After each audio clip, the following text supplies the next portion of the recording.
வணக்கம். இப்போ இந்த ட்ரை பால்கோவா எப்படி பண்ணுறதுன்னு பார்க்கலாம். இப்போ இந்த பாலை திரித்து பன்னீர் எடுத்துக்கோங்க. இந்த பன்னீரையும் பால் பவுடரையும் வச்சு தான் இந்த பால்கோவா பண்ண போகிறோம். அதனால தான் இதுக்கு ட்ரை பால்கோவான்னு பேர் வச்சுருக்கோம். எலுமிச்சை 2 டீஸ்பூன் ஊற்றிக்கோங்க. அது எலுமிச்சை ஊற்றினா தான் பால் திரியும். எலுமிச்சை ஊற்றின பிறகு கம்மியான தீயில் வச்சுக்கோங்க. இப்போ இந்த பால் வடிகட்டணும். அதுக்கு ஃபஸ்ட்டு ஒரு பாத்திரம் வச்சுக்கோங்க. அதுக்கு மேலே ஒரு துணி போட்டுருங்க. இப்போ இந்த பாலை வடிகட்டுங்க. வடிகட்டின பிறகு இப்போ இதில் எலுமிச்சை புளிப்புலாம் இருக்கும். அதனால் இது கொஞ்சம் பிழிஞ்சிட்டு அதுக்கப்புறமா ஒரு நல்ல தண்ணி எடுத்து அது மேலே ஊற்றுங்க. ஊற்றிட்டு அந்த புளிப்பெல்லாம் வெளியே தனியாக போயிடும்.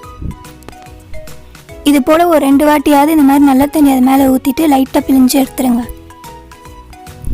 இப்போ நீங்கள் ரொம்ப நேரம்லாம் விடணும் அப்படின்லாம் இல்லைங்க. இப்போ டக்குன்னு ஓப்பன் பண்ணிவிட்டு செய்ய ஆரம்பிச்சிடலாம். நீங்கள் நல்லா தண்ணியை பிழிஞ்சாலே போதும். இங்கே பாருங்கள், பன்னீர் நல்லா ரெடி ஆகிடுச்சு. இது நீங்கள் ரொம்ப சாஃப்டாலாம் பிசைஞ்சு வச்சுக்காம கொஞ்சம் லைட்டாக இது போல் உடச்சி வச்சுக்கோங்க.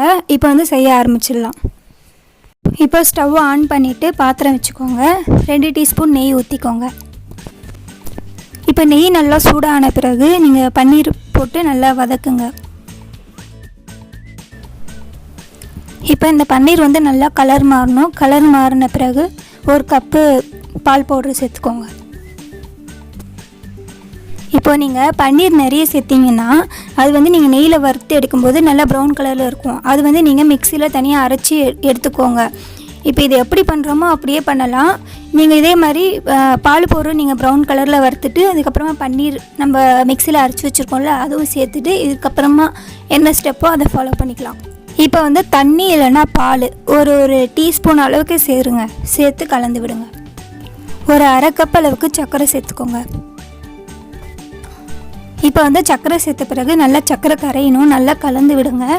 தண்ணி இல்லைன்னா பால் ஒரு 1/4 கப் ஊற்றுங்க. ஊற்றிட்டு நல்லா கலந்து விடுங்க. நெய் அடிக்கடிக்கு ஊற்றுங்க. பன்னீர்லாம் அங்கங்கே கொஞ்சம் கொஞ்சம் கட்டி கட்டியாக இருக்கும். அதை நல்லா மெசிச்சு விட்டுட்டே கலந்து விடுங்க. நீங்கள் இப்போ செய்யும் போதே டேஸ்ட் பாருங்கள். சர்க்கரை உங்களுக்கு கம்மியாக இருந்தால் இன்னும் கொஞ்சம் சர்க்கரை இப்போவே சேர்த்துடுங்க. இதில் இந்த பன்னீரை மெசிக்கிறது தாங்க கொஞ்சம் கஷ்டமாக இருக்கும். அதை வேறு செஞ்சுக்கிட்டே நீங்கள் கிண்டிக்கிட்டே இருக்கணும். அதுக்கு பதில் நீங்கள் மிக்சியில் அரைச்சிட்டிங்கன்னா இது கொஞ்சம் ஈஸியாக இருக்கும்.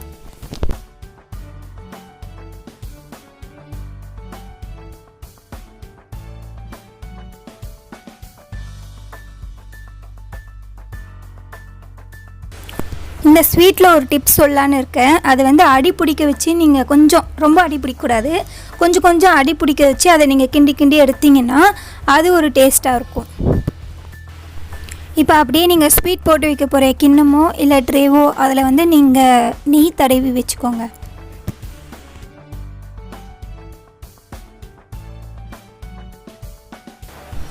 இப்போ பால்கோவா ரெடி ஆகிடுச்சுங்க. இப்போ நீங்கள் ஒரு கிண்ணத்தில் போட்டு வச்சுக்கோங்க.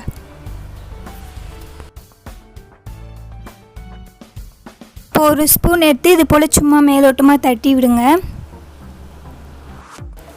இப்போ ட்ரை பால்கோவா ரெடிங்க. இது செஞ்சு பார்த்துட்டு எப்படி இருந்ததுன்னு சொல்லுங்கள். தேங்க்யூ.